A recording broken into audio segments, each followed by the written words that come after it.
She smiled, even when everything inside her was breaking. No one noticed at first. She was always the one with the warm laugh, the kind eyes, the words that made others feel seen.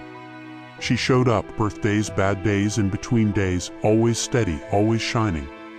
But behind the smile was a storm, one she never wanted to share. Not because she didn't trust people, but because she didn't want to burden them. She thought strength meant holding it all in. So she carried the weight alone, cried in silence, broke down in the spaces no one looked, then wiped her tears, fixed her hair, and stepped back into the world like nothing was wrong. Some called her brave, but bravery to her felt more like survival.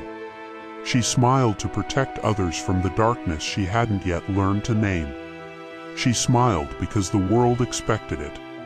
Because when she tried to speak her truth, they told her, "You're too emotional, be grateful, others have it worse." So she learned to hurt quietly.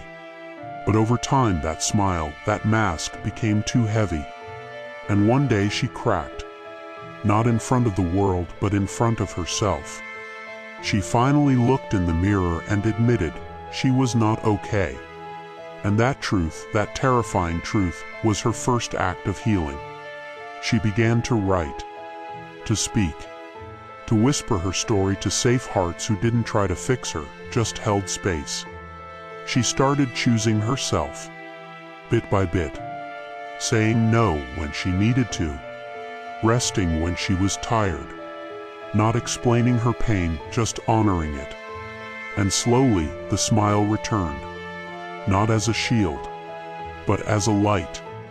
This time, not to hide her brokenness, but to celebrate her wholeness. She smiled still, but now with softness, for the girl she once was. The girl who held so much behind her grin. The girl who survived. She smiled, even when she was breaking.